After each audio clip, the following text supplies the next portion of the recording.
Welcome back to Whispered Scars, where every story is a quiet scar of love, betrayal, family, or life itself. And now, let me tell you today's story.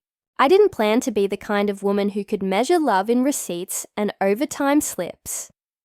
But if you open the shoebox under my bed, you'll find 7 years of ink-stained proof, grocery bills, second-hand textbooks, rent notices with my signature, and a wrinkled bus pass that still smells faintly of coffee and rain. That's how long I believed in him. How long I believed in us. People say love is supposed to feel light. Mine felt like a backpack I never took off, and still, I carried it gladly. I met Evan behind a grocery store on a Tuesday that tasted like cheap soup. He was pushing a broken cart full of dented cans, and I was filling a second job between shifts, stocking shelves, because the rent didn't care that my feet hurt. He apologized for the mess with a smile that softened the edges of the night. We traded jokes about how adulthood should come with a user manual, and I remember thinking, here is someone who understands the heaviness and still laughs. You can fall for a person's future more than their present. I fell for the way he spoke about becoming a physical therapist.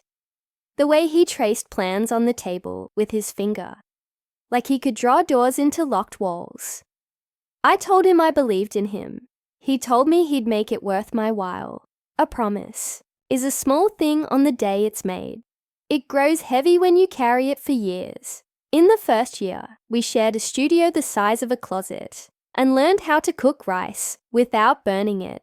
I took morning shifts at a cafe and closed the bookstore at night, and he studied with a map of bones open on his lap. We ate noodles and folded our dreams into the steam. On Fridays, I'd buy a single pastry and we'd split it, laughing when the frosting stuck to his lip. He'd kiss me and say, "You're my best decision." That line lived like a candle on my dresser. It kept the room warm. The second year came with exams that pressed on his lungs and the kind of exhaustion that makes you forget birthdays. I picked up a third shift during finals, poured coffee for strangers while the city slept, and left sticky notes on our mirror that said, "Remember to breathe." He'd leave me doodles on napkins, little hearts with stick figure arms holding dumbbells. For strength, he'd write. It was a season of trade. I traded hours of my youth for a future where he'd never have to count pennies again. He promised he'd return them with interest. By year 3, he started clinical placements. He wore scrubs and a tired smile and collected stories about patients who learned to walk again. I collected stories about customers who left exact change and said my name like I mattered. We were both saving people in our own ways, I suppose. He saved others' bodies. I saved us. When year 4 rolled in, we upgraded to a 1-bedroom and hung second-hand curtains. I bought a cheap dress for a charity gala thrown by his program and borrowed red lipstick from my neighbor, a nurse who believed glamour could be learned. At the gala, I met Mara. Mara was the kind of pretty that made me straighten my spine. She had hair like a shampoo commercial and a laugh that cut through the music. She was in Evan's cohort, specializing in sports rehabilitation, and she shook my hand like we were already old friends. Finally, she said to Evan, "I get to meet the legend who keeps you alive. Don't listen to her," he said. But he squeezed my fingers under the table. The room bloomed with expensive flowers I couldn't pronounce. I smiled so hard my cheeks ached. We started hanging out with Mara sometimes. Group study nights that bled into board games. Drinks after long days when the city felt like a sparkling apology for everything it had asked of us. She had this way of leaning in when she listened, like your words were worth the trip. She brought over soup when I had the flu and added extra ginger because her grandmother used to swear by it. She messaged me late at night to ask for advice about a guy who wasn't good for her. and I wrote long paragraphs that began with, "You deserve more." Sometimes I caught Evan watching her laugh. It was a look I knew. But when I told myself a story about that look, I made myself the main character and gave myself a happy ending. That was my first mistake. Year 5 was when Evan graduated. I stood in the crowd holding a bunch of supermarket tulips wrapped in crinkled cellophane, crying the way people cry when their lungs are full of relief. He found me after, cap crooked, eyes shining, and lifted me like I weighed nothing. "We did it," he said. "We." I wore that word like a necklace. It matched everything. He found a job at a clinic that smelled like lemon cleaner and hope. The hours were long. He started coming home with better cheese. I swapped the bookstore for a reception job with a chair that didn't squeak. We were moving forward. I could feel it in the way the landlord suddenly made eye contact in the hallway. The first time something cracked, it didn't even sound like a crack. It sounded like Mara's name in the dark. He said it in his sleep. So soft, I thought I was dreaming it with him. In the morning, I asked if he remembered anything from the night. He kissed my forehead and said, "Only that you're here." Sometimes love is just a talent for lying to yourself. Mine deserves an award. 6th year, he started training for a charity half marathon with Mara. They posted sweaty selfies. I double-tapped without breathing. Thumbs on autopilot. "You should join us," she said brightly one Saturday. "It's not about speed. I'm more of a cheering from the sidelines person." I joked. The truth was uglier. I was tired. Tired in my bones. You can love someone so hard, you become a shadow of yourself. No one tells you that part because it doesn't fit on Valentine's cards. One Tuesday in autumn, the air tasted like apples and change. My manager sent me home early with a headache that beat behind my eyes.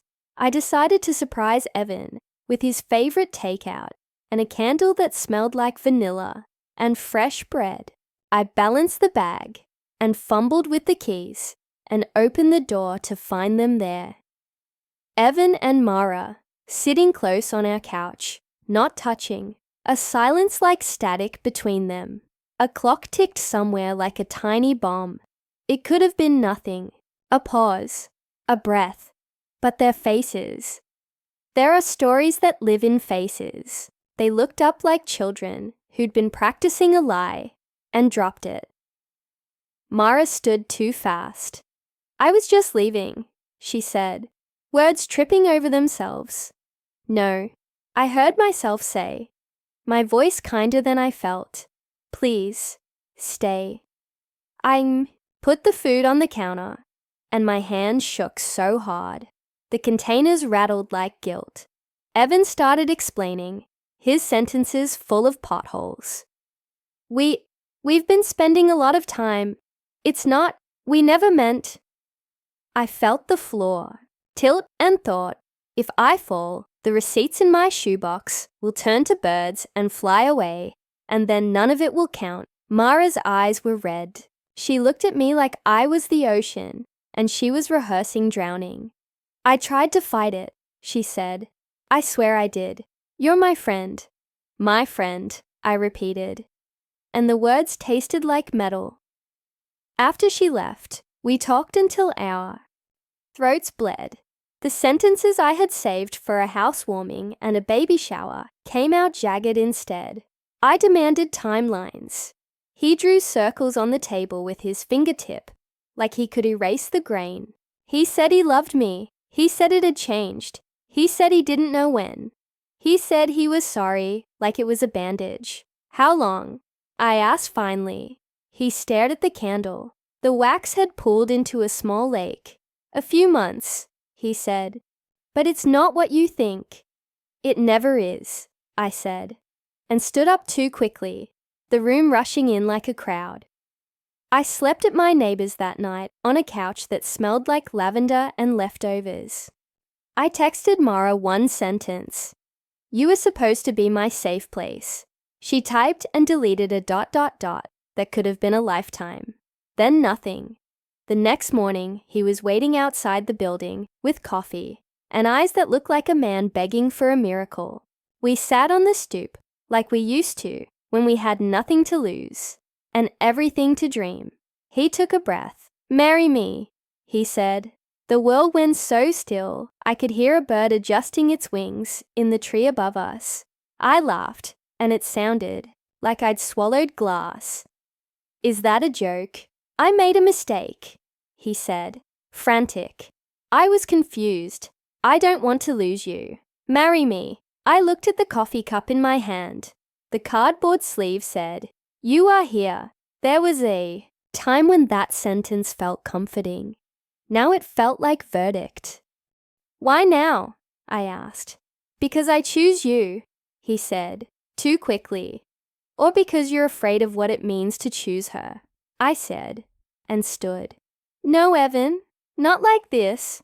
Not because you're scared." We tried after that. Couples. Therapy. Rules about phones turned face down at dinner. Little date nights where we smiled so hard our cheeks ached. And the waiter could tell we were pretending, but kindly played along. He blocked her number and promised. I promised too. If the wind blew and I heard her name in it one more time, I wouldn't ignore it. You can't unknow something true. The knowledge keeps finding you, like water finding hairline cracks in stone. It was in the way he stood when his phone buzzed, in the way his mouth said my name, but his eyes took a moment to catch up. It was in the way I checked his face 100 times a day, the way you check a healing wound, touching it to see if it still hurts. It always did. Month 3 of trying. An envelope arrived, addressed to us both in Mara's handwriting. The card inside was thick and white and smelled faintly of expensive flowers. I recognized the weight before I read the words. "You are cordially invited." I thought it was a joke. Then I read it again. She was getting married. Not to Evan, to someone I'd never met. A banker with perfect teeth. A stranger with a name that meant nothing to me. The date was in spring. The ceremony was at a church with windows that spilled colored light. The reception was at a hall with chandeliers that looked like constellations. "She's getting married," I said, holding the card like a hot coal. He took it slowly. His face went through 3 expressions, like a slideshow. Surprise, relief, something like grief that he quickly folded and put away. "Maybe we should go," he said. I stared. "To your almost wedding. To get closure," he whispered. That night, I dreamed I was walking down an aisle made of all my lost hours, and the guests were my old selves, clapping politely as I handed my life to a woman wearing my best friend's face. I woke with my hands in fists and the taste of salt in my mouth. We didn't go, of course, but I thought about it. The way you touch a bruise to see if it still hurts. I watched their photos later, pixelated squares of happiness, filtered to look like memory. She looked beautiful. He looked expensive. My chest ached in a way I could have mistaken for a cold. Closure is a word people use when they're too gentle. To say goodbye. Mine came in pieces, small and uneven. It came in the day I stopped wanting to know what he was thinking every minute. It came in the hour I didn't check his phone when he showered. It came in the morning I looked at my own reflection and saw a woman I recognized, even without his name attached to hers. We were fragile in the months after. He was careful with me, the way people are careful with thin glass. It's a sweet way to live, and a terrible one. On a Tuesday that tasted like old soup again, he came home with tickets to the coast. "We need the ocean," he said. Eyes bright, fresh air, a reset. We drove for hours and didn't talk about her. The sea was a long blue apology. We ate fried fish on a pier and kissed like we were trying to press the past out of our mouths. Later, at the motel, He fell asleep with his hand on my hip, and I watched his face soften in the glow of a TV infomercial, selling knives that could cut through shoes. The screen turned him into a stranger I loved. It might have been enough if the universe had stayed quiet. It didn't. 3 weeks after the coast, I found a message on his laptop while looking for a recipe. Not her name, another. The words were harmless, unless you knew what it meant when a man's yes was afraid of becoming a no. Great seeing you at the conference. Drinks next time. A winking emoji, like a careless bruise. He had replied, absolutely. I stared at the screen and felt something inside me set down its backpack. Not with a crash, with a sigh.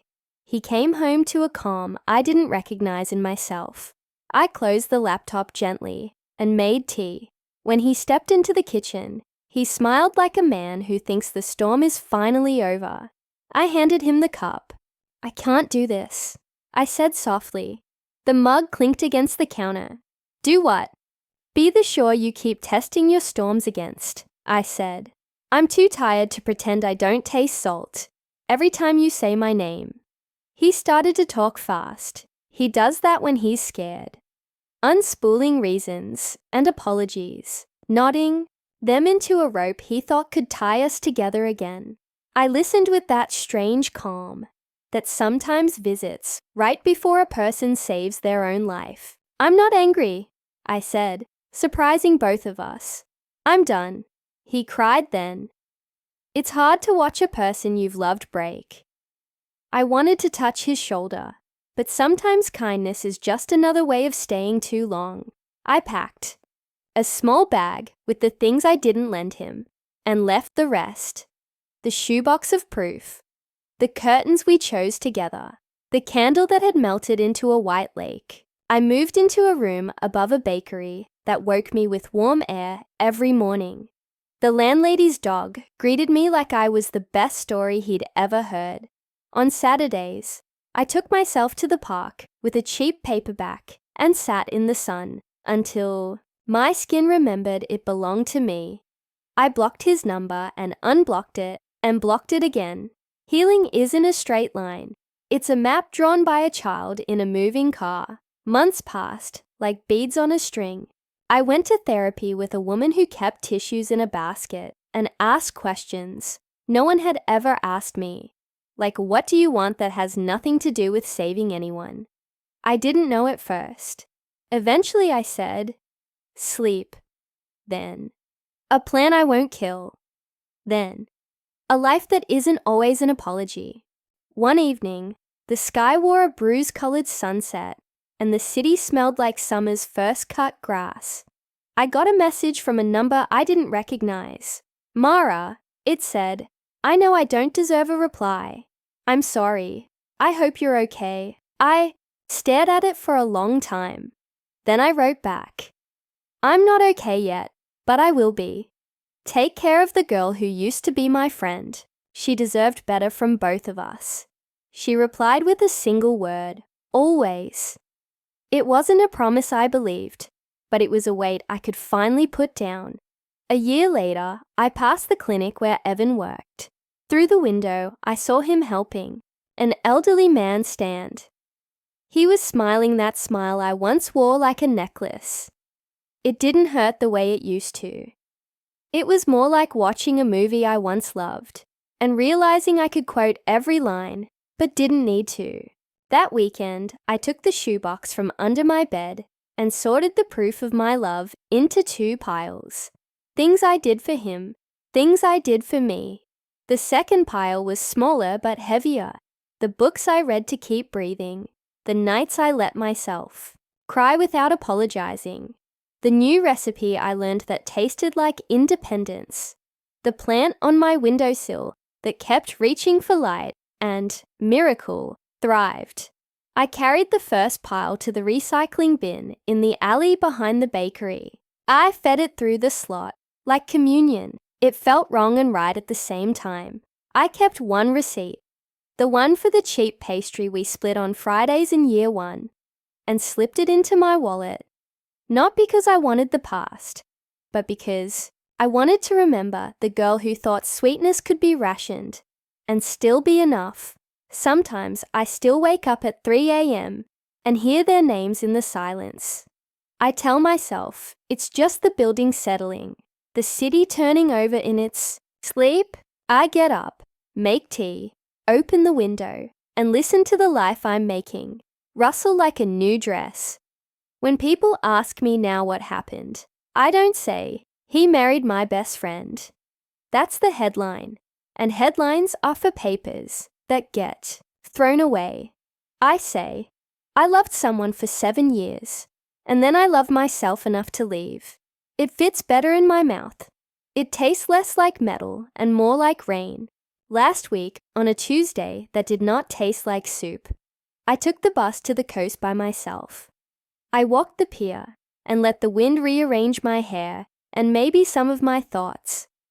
I bought fried fish and ate it with my fingers, licking salt from my skin. The ocean didn't apologize for its tides, and I didn't ask it to. A little boy nearby dropped his ice cream and cried like the world had ended. His mother knelt and showed him how to eat the unfallen side. He laughed through tears. Children are experts at that. On the way home, I wrote a note to the girl I used to be. You can set the backpack down. The world won't end. Scars don't mean finished. They mean you survived. I slid the note into the back of my phone case, behind a picture of me standing in the sun, eyes squinted, mouth open in a laugh I didn't recognize at first. It was joy. It had been so long. If you're listening to this thinking of your own shoebox, your own receipts, your own Tuesday nights that tasted like sorrow, this is the part I want you to keep. You don't have to crash the wedding to end the story. You don't have to stand in a church doorway and set everything on fire to warm your hands. Sometimes the bravest thing is to walk away and let the cold make you sharper, then kinder, then yours. He married my best friend after I raised him for 7 years. That used to be the saddest sentence I knew. Now it's just chapter 1. The new pages are quiet and clean and full of room. I am saving no one but me. I am paying myself back with interest. And when I finally slept through the night last night, it wasn't because the past had forgiven me. It was because I forgave the part of me that kept trying to turn a promise into a home. I woke to sunlight on the plant's leaves and the smell of bread rising from downstairs, and a message from a number I did recognize, my own to myself, from months ago, scheduled on a day I thought might be hard. It said, "Keep going. There's a version of you up ahead who thanks you for not settling." I smiled and texted back nothing, because some conversations don't need replies. They need living. If this is a confession, then let it also be a benediction for anyone who fed a future that wasn't theirs. May you eat your own pastry, even if you buy the cheap one. May you take your own bus to the sea. May you learn the shape of your name in a room that is finally quiet. May you carry your scars like jewelry that you don't have to explain. And if you ever hear a voice in the dark, whispering a name that isn't yours, I hope you answer with your own.